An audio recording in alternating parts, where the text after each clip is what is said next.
সজনে বা মোরিঙ্গা। এটি এমন একটি পাতা যেটি শাক হিসেবে খাওয়া হয়। সাধারণত গ্রীষ্মপ্রধান অঞ্চলে এটি একটি উদ্ভিদ যেটি ডাল এবং বীজের মাধ্যমে বংশবিস্তার করে, কিন্তু আমাদের দেশে বেশিরভাগ এটা ডালের মাধ্যমে বা অঙ্গজ জন্মের মাধ্যমে বংশবিস্তার করে। এটি পোঁতার সঠিক সময় হলো গ্রীষ্মকাল, অর্থাৎ এপ্রিল মাসের মাঝামাঝি থেকে শেষ পর্যন্ত এটি রোপণ করার উপযুক্ত সময় হিসাবে বিবেচনা করা হয়। এর পাতাকে অলৌকিক পাতা বলা হয়। এটির মধ্যে প্রচুর পরিমাণে নিউট্রিশন থাকে বলে একে সুপারফুড বা মিরাকেল ট্রি বলেও অভিহিত করা হয়। তবে এই পাতার অনেক উপকারিতাও রয়েছে। এটি ভিটামিন, অ্যান্টিঅক্সিডেন্ট এবং খনিজে ভরপুর এক শাক। এই পাতা খেলে রোগ প্রতিরোধ ক্ষমতা বাড়ে, হজম ক্ষমতা বাড়ে এবং হৃদরোগ ও ডায়াবেটিসের মতো রোগ নিয়ন্ত্রণেও সাহায্য করে এই পাতা। এবং শুধু এই পাতার যে পুষ্টি গুণাগুণ রয়েছে এমন না, ডাঁটারও গুণ রয়েছে। তবে এই পাতা রোগ প্রতিরোধে সহায়তা করে, হরমোনের ভারসাম্য বজায় রাখে এবং প্রদাহনাশক হিসেবেও কাজ করে, অর্থাৎ শরীরের বিভিন্ন ব্যথা বেদনা দূর করতেও সাহায্য করে।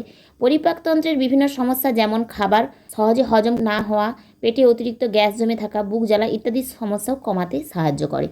তবে এর ডাঁটা ও ফুল এগুলিও কিন্তু খুব উপকারী। এই যে ফুল, বসন্তে এই ফুল খেলে হাম পক্স বা গুটি বসন্তর হাত থেকে অনেকটি নিরাময় পাওয়া যায়। এবং এই যে ডাঁটা, এই ডাঁটার উপকারিতা তো প্রচুর, কারণ সজনে ডাঁটায় রয়েছে প্রচুর পরিমাণে ভিটামিন সি, যা অ্যান্টিঅক্সিডেন্ট হিসেবে কাজ করে।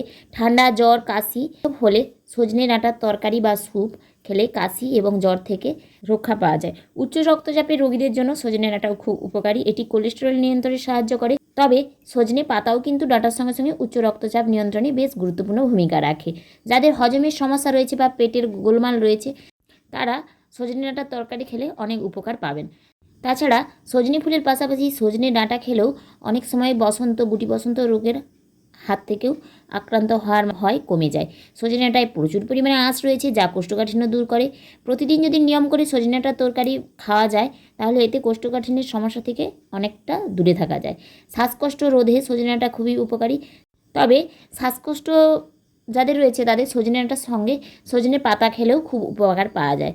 সজনে ডাঁটায় যে প্রচুর পরিমাণে অ্যান্টি অক্সিডেন্ট থাকে, যা অ্যালার্জি প্রতিরোধ করতে সহায়তা করে এবং অ্যালার্জির কারণে যে শ্বাসকষ্ট হয় সেটাও দূর হয় সজনে ডাঁটায়। তাছাড়া এর পাতায় প্রচুর পরিমাণে ক্যালসিয়াম, পটাশিয়াম এবং ম্যাগনেসিয়াম রয়েছে, যা আমাদের শরীরের জন্য প্রচুর দরকারি। অনেক সময় আমাদের শরীরে বিভিন্ন জ্বর বা বিভিন্ন রোগ হলে তখন মুখে অরুচি হয়, আমাদের কোনো কিছু খেতে ইচ্ছে করে না, মুখে রুচি চলে যায়। সেই সময় সজনে পাতা ভেজে বা ভর্তা করে খেলে মুখে রুচি ফিরে আসে এবং শরীরের শক্তি বৃদ্ধি পায়। সজনে ডাঁটা লিভার ও কিডনি সুরক্ষিত রাখে, শরীরের বাড়তি ওজন কমাতেও সাহায্য করে। তাই সারা বছর খাদ্য তালিকায় সজনে ডাঁটা বা সজনের শাক রাখা খুবই ভালো। তো বন্ধুরা, এতক্ষণ আপনারা জানতে পারলেন সজনে পাতার বা সজনে ডাঁটা ও ফুলের উপকারিতা সম্পর্কে। এবার বলি কিভাবে লাগাবেন। যে কোনো মাটি নির্বাচন করবেন আপনারা, বা গোবর সারও নিতে পারেন। এই দেখুন, আমি এখানে মাটি এবং গোবর সার নিয়েছি, এটা আমাদের বাড়ির গোবর সার। এবং সজনে গাছ থেকে কয়েকটি ডাল সংগ্রহ করে শুধুমাত্র ওই মাটির ওপর পুঁতে দিয়েছি। কিছুদিন যাওয়ার পর আমি গাছটির গোড়ায় কিছু গোবর সার দিয়েছিলাম, ব্যাস এতটুকুই। এর থেকে বেশি আপনাদের কিছুই করতে হবে না। চাইলে আপনারা ছাদ বাগানও এইভাবে করে নিতে পারেন, আবার নিচে মাটিতেও আপনারা করতে পারেন, যে কোনো জায়গায় লাগিয়ে দিতে পারেন।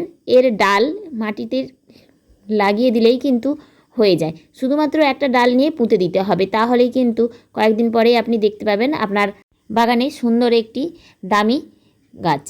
সত্যি এটি খুবই দামি গাছ এবং আপনারা সবাই বাড়িতে একটি করে এরকম সজনে গাছ অবশ্যই লাগাবেন। আজকের মতো আমার ভিডিওটি এখানেই শেষ করছি। আমার ভিডিওটি কেমন লাগলো তা অবশ্যই আপনারা কমেন্টের সাহায্যে জানাবেন। আজ আসি, টাটা।